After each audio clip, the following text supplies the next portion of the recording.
Cette nuit,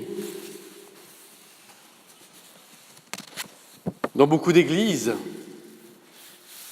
la foule est venue fêter la naissance du Christ. Une fois par an, nos églises sont pleines.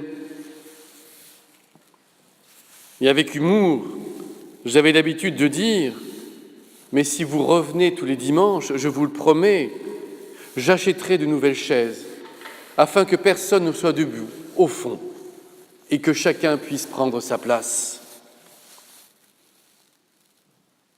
Cette année, nous fêtons le jour de Noël un vendredi.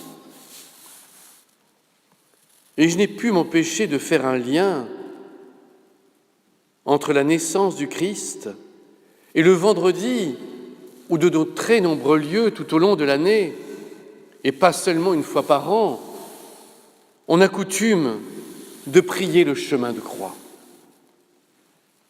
Le vendredi, traditionnellement pour les chrétiens, c'est le jour où nous avons une pensée particulière à 15 heures pour le Christ qui donne sa vie pour l'humanité, pour le Christ qui meurt pour l'humanité, pour le Christ assassiné par la haine des hommes.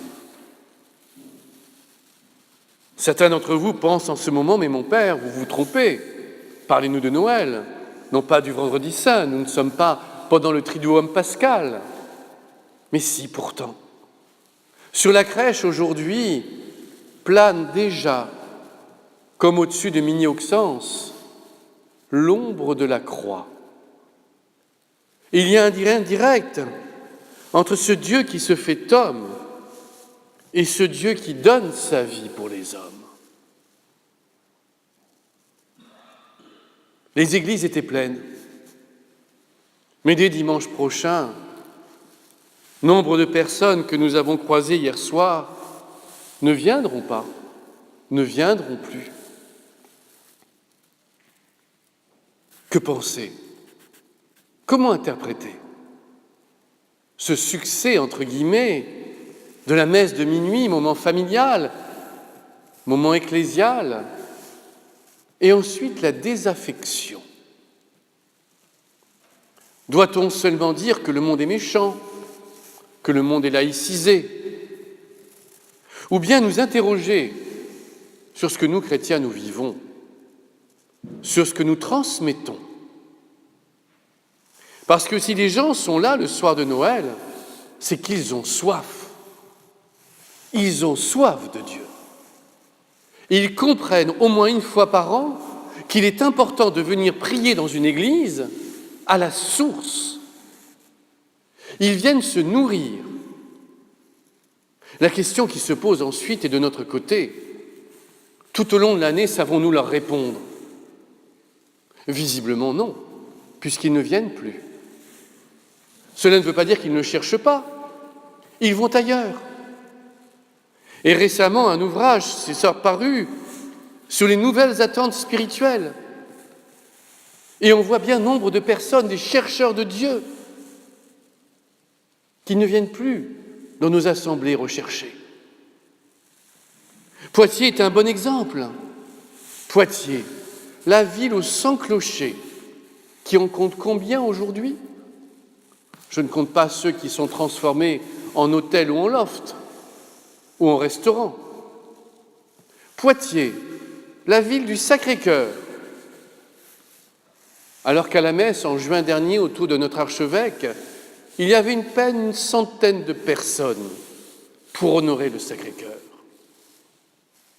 Si Jean-Paul II a dit « France, qu'as-tu fait des promesses de ton baptême ?» ne pourrions-nous pas le plagier et se demander « Poitiers, qu'as-tu fait des promesses de ton histoire ?» Comment réagir? Comment agir? Cela nous appartient à chacun d'entre nous. En effet, l'année dernière, dans une magnifique homélie, le pape François disait « Le changement n'est pas structurel, il n'est pas institutionnel. Le changement le plus capital, le plus important, c'est de changer notre cœur, d'ouvrir notre cœur. Et cela ne dépend d'aucune structure, quelle qu'elle soit. L'organisation qui répond à tous les problèmes n'existe pas. Par contre, l'attitude qui répond à tous les problèmes existe. Et Dieu ne cesse depuis des millénaires de la crier pour que nous l'entendions. Ouvrez votre cœur, ne fermez pas votre porte au Seigneur, laissez-vous transformer intérieurement. Mais cela coûte, cela est onéreux, parce que cela nous implique personnellement, parce que cela exige un changement fondamental, difficile. Nous ne sommes seigneurs, pardonnez-moi de l'interpeller ainsi, que des pauvres humains. Nous avons besoin de nos sécurités, nous avons besoin de savoir des choses connues, balisées, nous avons besoin de maîtriser. La vie spirituelle ne se maîtrise pas, la parole de Dieu ne s'enferme pas, et c'est pourquoi tout au long des siècles, les chrétiens ont célébré de multiples manières, aucune n'étant la manière de célébrer, mais une approche du mystère de Dieu. Alors oui, en ce jour où nous sommes déjà moins nombreux, laissons-nous illuminer par le sourire et la tendresse des visages qui se trouvent dans la crèche. Le sourire de Marie, Marie, mère de miséricorde, comme notre pape l'a désigné la semaine dernière. Le sourire de Joseph, pauvre Joseph, Dieu lui a beaucoup demandé. Il a dit oui, il a accepté. Il s'est laissé modeler par le Seigneur. Et tous deux penchent leur visage sur cet enfant dont ils ne peuvent pas comprendre la destinée, pas encore, même s'ils sentent que devant eux se joue quelque chose de fondamental pour l'humanité entière. Et nous, comprenons-nous que lorsque nous sommes devant la crèche, se joue quelque chose de fondamental pour notre vie et la vie du monde. Notre société va mal. Notre société se durcit. Notre société cherche à se protéger de l'autre, des autres, parce que nous vivons dans la peur. J'ai parfois l'impression que les pires scénarios de films et de science-fiction sont en train de se réaliser et que bientôt il faudra montrer sa carte d'identité pour sortir ou entrer dans son immeuble. Déjà à Rome, des amis viennent de me le raconter, pour entrer dans une église, il faut franchir un portail de sécurité, être fouillé pour entrer dans la maison de Dieu. Est-ce cela que nous voulons comme avenir ? Bien sûr que non. Alors il faut crier auprès du Seigneur.